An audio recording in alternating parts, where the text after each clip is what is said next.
Hello friends, कैसे हैं आप सब। I hope you all are very well. प्यारे दोस्तों, दिनांक 17/12/23 को आयोजित बिहार दरोगा की परीक्षा में सॉल्वर गैंग के 3 व्यक्तियों को गिरफ्तार किया गया है। इसका थोड़ा न्यूज़ पढ़ लेते हैं और इसको समझते हैं कि इस न्यूज़ में क्या क्या विशेष बातें हैं जो आपको ध्यान रखना है।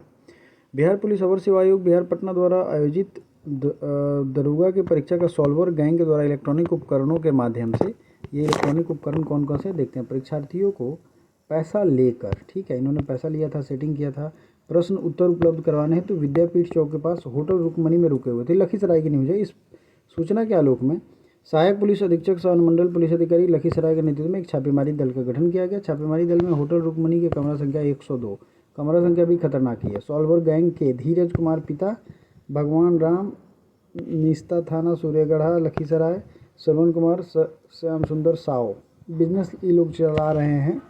ये सब करके अमीर बनने का शॉर्टकट तरीका है। सनौली थाना संग्रामपुर जिला मुंगेर, है ना। तो ये सब चीज़ यहाँ पे देखो, जैमर होने के कारण इन लोगों के द्वारा इलेक्ट्रॉनिक उपयोग कर परीक्षार्थियों को प्रश्न उत्तर बताया जाता था। जैमर होने के कारण इन लोगों के द्वारा, अब ये एक चीज़ समझो आपकी कितना संगीन मामला है। अब मैं आपको इस न्यूज़ को और डिटेल में न्यूज़ पेपर्स में दिखाता हूँ। यहाँ पे देखो सेम न्यूज़ आपको दिख जाएगा, और ये जो है इनका फ़ोटो भी आप लोगों को देखना चाहिए। आई थिंक फ़ोटो कितना ये लोग मतलब नामी गिरामी लोग आप कह सकते हो, है ना। वैसे फ़ोटो तो काले कपड़ों में बंधा हुआ रहता है, दिखाता है नहीं, लेकिन एसआईटी की टीम के सदस्यों ने 17 दिसंबर में सॉल्वर गैंग को इलेक्ट्रॉनिक माध्यम उपकरणों के माध्यम से परीक्षार्थी को पैसा लेकर प्रश्न, वही सेम चीज़ें हैं। यहाँ पे फ़ोटो भी आपको दिख जाएगा। तो क्या आपको लगता है कि ये जो प्रश्न पत्र वायरल हुआ है बिहार दरोगा का, ये फिर से पेपर इसका होना चाहिए? अगर लग रहा हो तो आप सबको आवाज़ उठानी चाहिए, मेरा ये दावा है, और इसको जहाँ भी आवाज़ की ज़रूरत होगी वहाँ पहुँचाएंगे। एसपी ने क्या क्या इस बात में बात की है आप देख लो, वही सारी चीज़ें हैं जो आपको लेटर में मैंने दिखाया है। तो चलिए मिलते हैं नेक्स्ट वीडियो में। Thank you so much. आप सब, I hope you all are very well. थोड़ा एक ये हास्यास्पद चीज है कि अगर मैं कट ऑफ बताऊं तो ये वायरल वाला न्यूज क्यों बता रहा हूं, और वायरल न्यूज अगर दिखा रहा हूं तो फिर कट ऑफ क्यों बताऊंगा। ये दोनों चीजें हम समझ रहे हैं, लेकिन चूंकि पुराना तीनों का तीनों दरोगा एग्जाम मैंने क्लियर किया हुआ है, तो ये दोनों फर्ज भी मेरा बनता है बताते हुए कि आपको कट ऑफ भी बताऊं कैसे मेरा रिजल्ट आया था, कितना मैंने लाया था। चूंकि इसके पहले का पूरा निकाल चुका हूं और अभी डिपार्टमेंट ऑफ हेल्थ में हूं, आपको अपडेट देना जरूरी है। अब पहले इस न्यूज को देख लेते हैं। एक्चुअली इस न्यूज में है क्या, बिहार दरोगा क्वेश्चन पेपर वायरल, पति पत्नी को व्हाट्सएप से बता रहा था आंसर, ऐसे सामने आया पूरा खेल।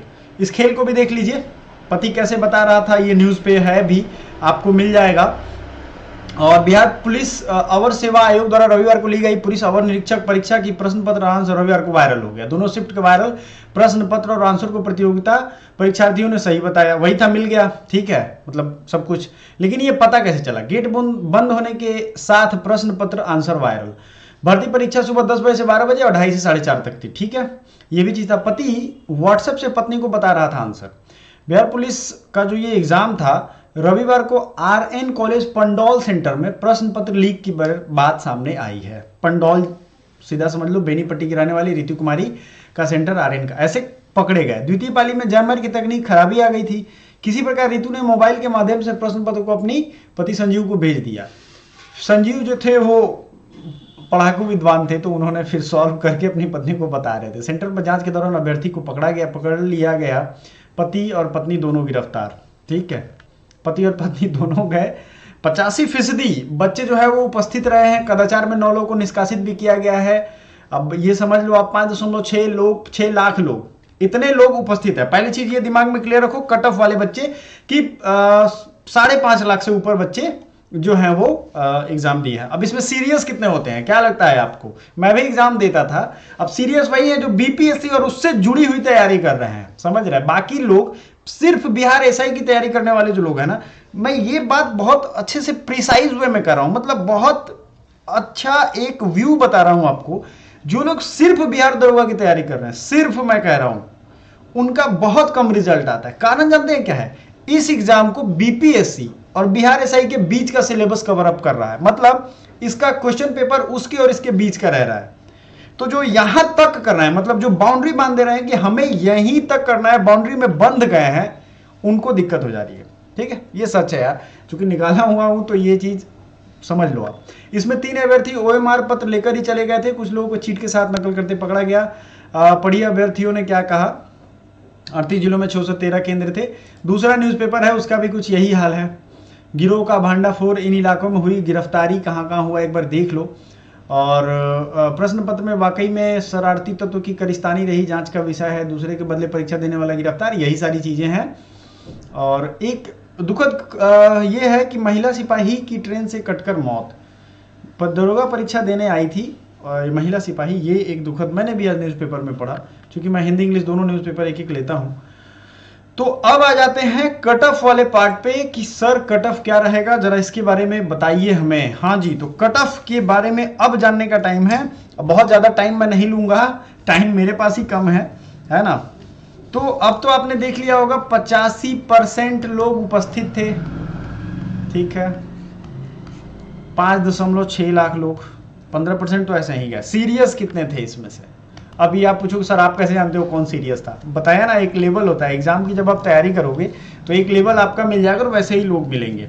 बहुत बच्चे हैं सिर्फ मोबाइल हाथ में रख के पढ़ने का एक्टिंग करते हैं। एक्टिंग आजकल सबको आ गया है, तो ऊपर ही रहते होते हैं, उनको पढ़ना लेवल जो है वो। क्वेश्चन लेवल के बारे में क्या होता है कि बच्चों को ऐसा लगता है कि सेकंड वाला शिफ्ट हार्ड था, फर्स्ट वाले को लगता है सेकंड वाले को लगेगा फर्स्ट वाला हार्ड था, फर्स्ट वाला इजी था। दोनों को एक दूसरे के बारे में भ्रम रहता है कि उसका इजी है, उसका इजी है। क्वेश्चन जो सेट करते हैं इन सब मामलों का वो ध्यान रखते हैं, ठीक है। अब चूंकि फॉर्म इतने ज्यादा संख्या में आ रहे हैं कि वो उनको 2 सीटिंग में एग्जाम लेना पड़ता है। हालांकि चाहे तो 1 सीटिंग में एग्जाम ले सकते हैं, ऐसी व्यवस्था दुरुस्त हो जाए किसी दिन तब, अभी तो नहीं कह सकते हैं, लेकिन ऐसा करना चाहिए। ये मेरा भी एक सजेशन है कि 1 सीटिंग में बैठो और सभी बच्चों का एग्जाम ले लो। 2 सीटिंग वाला कंफ्यूजन ही क्यों रखो? प्रशासन की भी परेशानी, सभी चीजों की दिक्कतें आती हैं। सो आपको जो है पीटी का 20 गुना रिजल्ट देना है। मैंने आपको दिखाया था ना, अभी भी दिखाऊंगा। अभी इसके बारे में ऑफिशियल कितनी सीट्स हैं, उसमें कौन सा आरक्षण है, इसको थोड़ा एक बार देखने का आपको टाइम है, ठीक है। एग्जाम हॉल में अगर हम बात करें आज के जो एग्जाम हो रहा है, या तो 70-30 रेशियो रह रहा है टफ और इजी का, इजी और टफ का। 70% अगर इजी क्वेश्चन है तो 30% एक्स्ट्रा टफ हो जाएगा, बहुत टफ दे देगा। इसी में फंस के 70% टाइम ही नहीं मिलेगा बनाने को। या फिर अगर 60% इजी दे दिया तो टफ रहेगा मात्र 40%। एक्स्ट्रा टफ का मतलब है सही में वो क्वेश्चन देखने पे लगेगा कि हाँ यार टफ है। ये जनरली बीपीएससी करता है, लेकिन अगर आप क्वेश्चन के पैटर्न को देखेंगे और आपको यहाँ एडवर्टीजमेंट को समझेंगे, इस चीज को जिसमें संख्या दी गई है यथावत की, कितने संख्या है टोटल, है ना, आरक्षित क्रम में कैसे कैसे सीट्स हैं, इसको थोड़ा समझो आप। क्योंकि जो भी कोटि है आरक्षण की, उसी के बेस पे हम बात करेंगे। अनुसूचित जाति 275 कुल पद, है ना, महिलाओं के लिए इसी में से 66 है। तो अनुसूचित जनजाति यानी पिछड़ा, है ना, ट्रांसजेंडर, आरक्षण कोटि, ये सब चीजें यहाँ पे दिख रहा है। अनारक्षित 441, इस तरीके से बटा हुआ है। सारी चीजों को कंसिडर करो, बेवकूफी वाली काम नहीं। इसके पीछे का कट ऑफ था 66 और 61, उसके पहले 61 था, इसके पहले 66 था। तो आप लोग सोचोगे कि अरे यार ये तो मतलब थोड़ी सी अजीब बात है, इतना ही आएगा सर, इसमें देखने की क्या जरूरत है। बात तो सही है, देखने की क्या जरूरत है, लेकिन इस बार सीट आधे हैं। 2500 एग्जाम फॉर्म, 2500 सीट आता था, याद करो।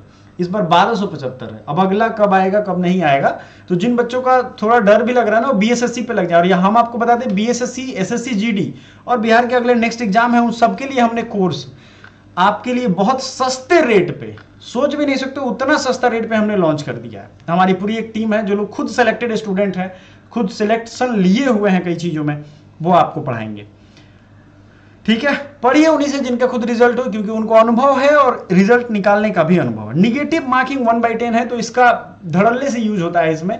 बच्चे एकदम दनादन एग्जाम को मतलब क्वेश्चन लगा के आते हैं, इसलिए कि उनको लगता है कि चलो गलत होगा तो होगा, लेकिन जो सही होगा उसका तो ज्यादा मार्क्स मिल जाएगा। तो ये एक बड़ा रीजन रहता है कट ऑफ बढ़ाने में। नेगेटिव मार्किंग में है कट ऑफ जो है वो आप समझ ही रहे हो 1/10 से जाएगा। तो ये एक रीजन रहता है कि थोड़ा कट ऑफ भगाने के पीछे ये कारण है। सीट हमने देखा था, सीट आधा कर दिया। अगर आपको ये सारा फैक्टर एनालाइज करो, आप एनालिसिस करो, ठीक है, ये सब चीजें सोचो। आप सोचने के बाद आप इसी नतीजे पे पहुंचोगे एक टाइम में कि सर हमारा ये जो कट ऑफ है वो कितना रहेगा ये बताइए। देखो भैया 70 से जो भी बच्चा ऊपर नंबर ला रहा है,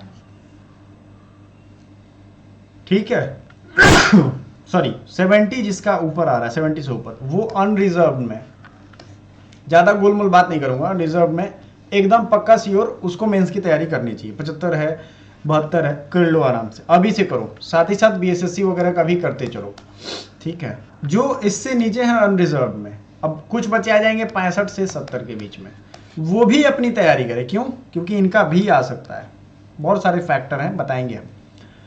अब इससे पीछे जो अनरिजर्व्ड वाले हैं, ठीक है, उनको थोड़ा सा कम चांस है, तो वो बीएसएससी और बाकी जो एग्जाम्स उस पर टूट पड़ो, क्योंकि उस पर आपको लीड मिल जाएगा। निराश नहीं होना यार, बहुत एग्जाम मैंने भी नहीं निकाले, उससे क्या हो गया, कुछ नहीं होता है उससे, ठीक है, आपको ये समझना पड़ेगा। तो 70 ऊपर 68 से 70, ये मैं नहीं कहूंगा आपको, सीधा समझो 70 के अराउंड में है, 65 से ऊपर है तो आप बेधड़क तैयारी करो। अब आ जाते हैं दूसरी कैटेगरी, तो 70 से 3 नंबर आप घटाते जाओ। ये मैं इसलिए कह रहा हूँ कि आपके लिए आसान रहेगा। जैसे बीसी का अगर ले लो तो 67-68 आएगा, ठीक है, इसके अराउंड। ओबीसी का, ईबीसी का अगर बात करें तो फिर से वही आप देख लो 65 के अराउंड, ठीक है। अब फिर घटेगा तो 5 नंबर और आ सकता है, तो ये चीजें याद रखना। एसटी का थोड़ा ज्यादा जाता है और एससी का जो है वो 55-58 रहेगा। समझ में आया ये चीज? बहुत भांग दिया मैंने, लिख लिया कोई दिक्कत नहीं है, आपको अगले एग्जाम पे पूरा बढ़िया से फोकस करना है। डिस्क्रिप्शन में हमारा व्हाट्सएप का लिंक भी है और हमारा एकेडमी पॉइंट एप्लीकेशन का भी लिंक है। लगातार हम उपस्थित रहेंगे और सारी चीजें अपडेट आपको देते रहेंगे। मिलते हैं अगली वीडियो में। Thank you so much.